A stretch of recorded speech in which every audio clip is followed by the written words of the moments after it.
Hola, muy buenas tardes. El día de hoy les vamos a hablar sobre puntos importantes dentro de la materia de la nutrición pública. Por lo tanto, este video es titulado como la introducción a la nutrición pública.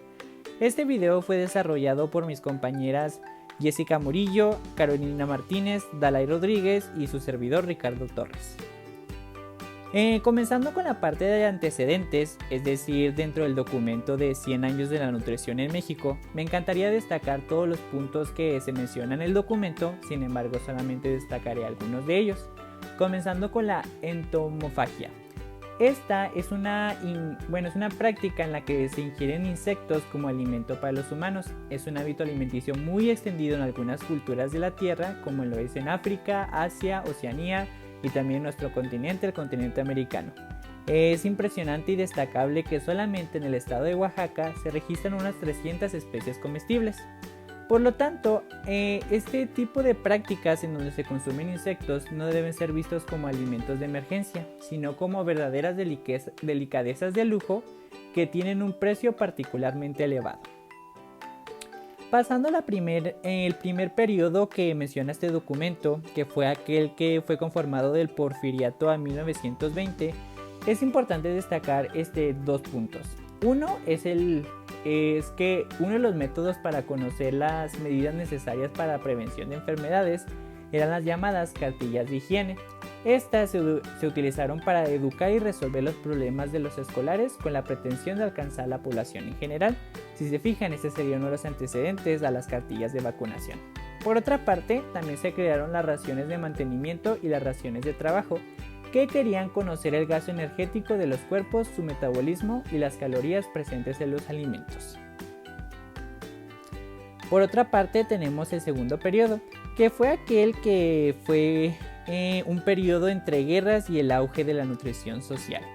Aquí me gustaría destacar lo que sucedió en 1943, que se consolidaron tres de las más importantes instituciones del periodo: la creación del Instituto Nacional de Nutriología.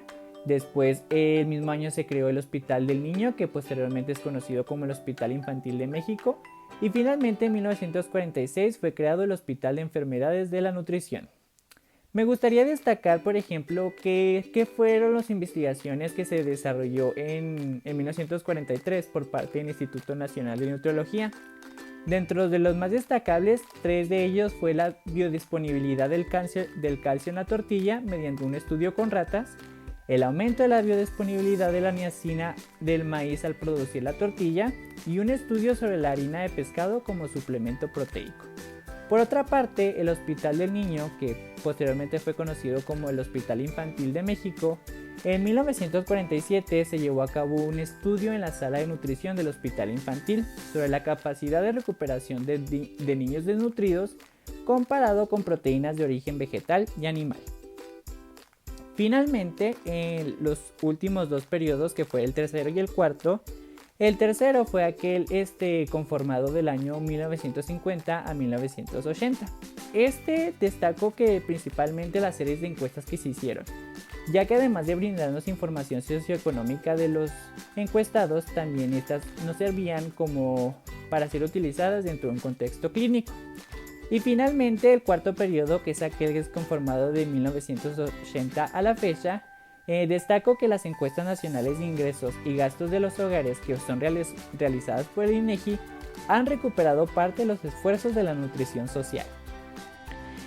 El segundo objetivo de este parcial pues ya nos habla sobre la nutrición y dietética, la cual es una disciplina que va a estudiar cualidades, características de los alimentos. Pues estos van a estar relacionados con sustancias nutritivas y no nutritivas que van a ser utilizadas para nuestro organismo, así como su nutrición. Va a ser muy importante conocer estas propiedades de los alimentos para entender el proceso de ingerirlos, digerirlos, así como su absorción y transporte de los nutrientes en nuestro metabolismo. ¿Cuál es el objetivo de nosotros los nutricionistas? Bueno, pues nuestro objetivo principal como nutriólogos es que nuestro conocimiento se pueda materializar para poder contribuir a que la sociedad tome decisiones correctas y acertadas para que puedan contribuir a su bienestar nutricional. Bueno, la nutrición pública apareció en los años 90, esto porque existían muchas preocupaciones de las condiciones nutricionales de la población en general. Sin embargo, pues su prevención, así como su control y tratamiento, ha tomado mucho tiempo de poder controlar las carencias nutricionales, así como la inseguridad alimentaria hasta ahorita. Podemos notar pues que la obesidad en estos tiempos es un problema muy grave.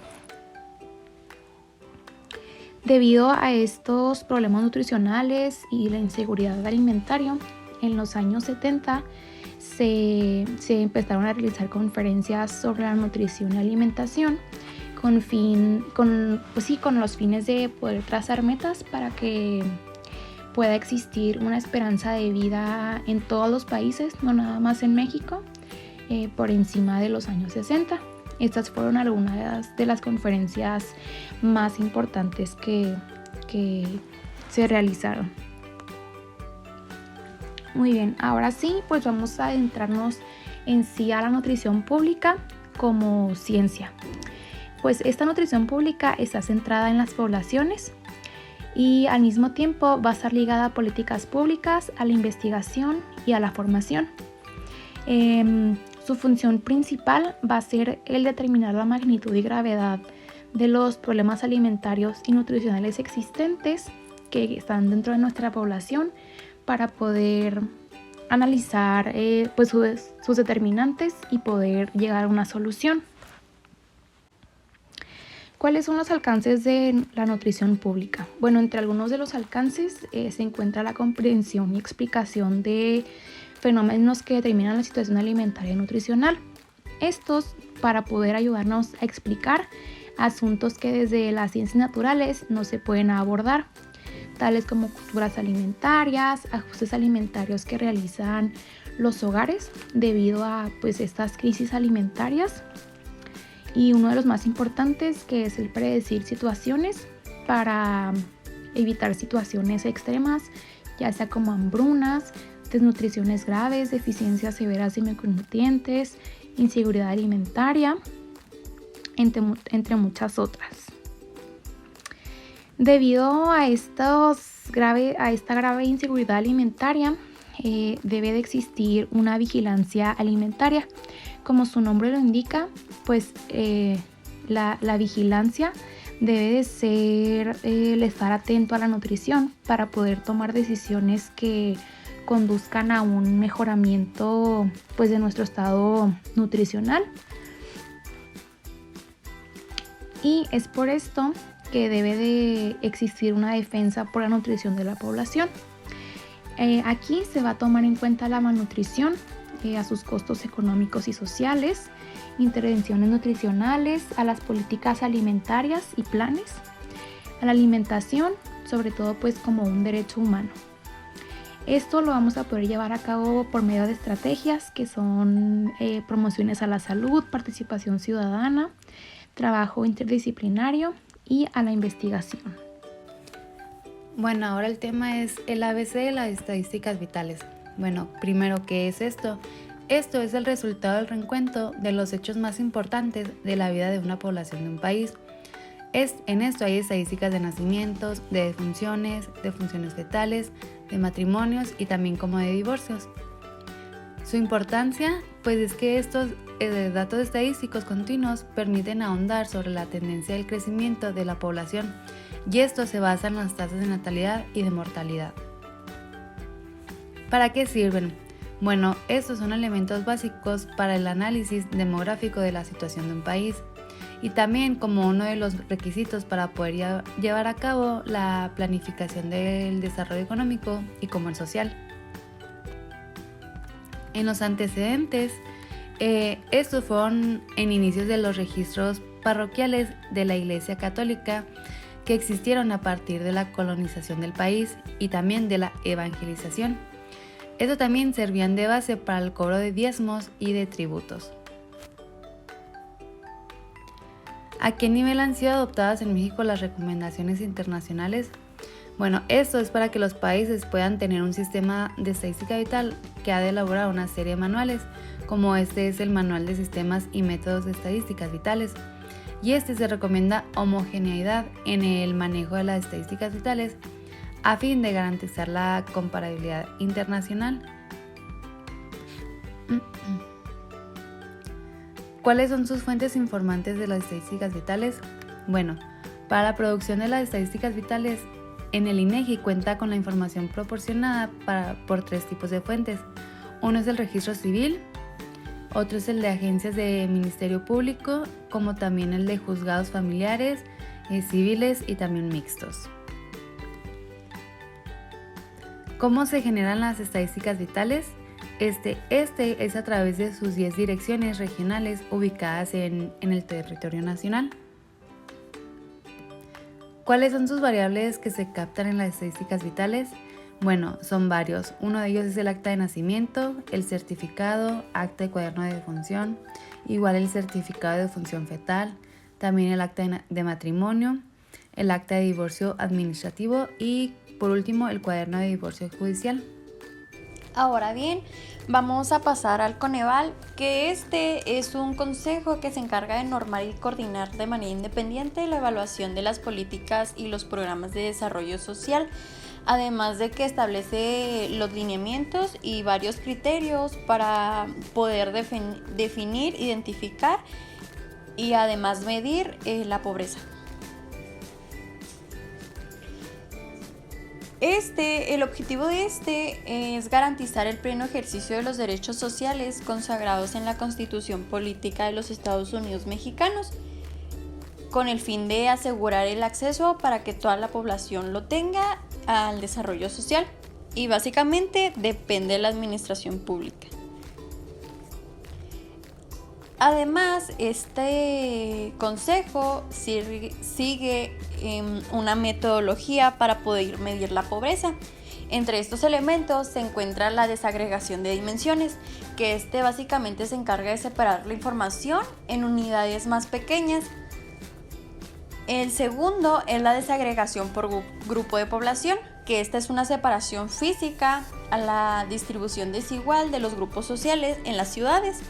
Y el último, que es la comparabilidad en el tiempo, esta es una característica cuantitativa que permite que los usuarios se puedan identificar y comprender similitudes, por ejemplo, o diferencias incluso, por ejemplo, similitudes o diferencias que pueda haber entre el año de 2007 y qué pasó en el año de 2010, por ejemplo. Y además tiene ciertas categorías de análisis que pueden ser nacionales, estatales, municipales, lugar de residencia, AGEB urbano, si son niñas, niños, adolescentes, indígenas, adultos mayores, qué sexo tienen y si padecen de alguna discapacidad. Existen varios cambios sustanciales en la pobreza entre 2010, como lo mencionaba antes, que tenía una comparabilidad en el tiempo. Por ejemplo, en el 2010 se habla de que había 2.456 municipios, de los cuales 1.935 tenían 50% o más de la población en situación de pobreza. Y 1999, estos municipios se concentraban la mitad de la población en situación de pobreza. Por otra parte, pues se habla del 2020. Aquí se tomaban en cuenta 2.466 municipios, de los cuales 1.697 contaban con 50% o más de la población en situación de pobreza y 173 municipios concentraban la mitad de la población en esta misma situación.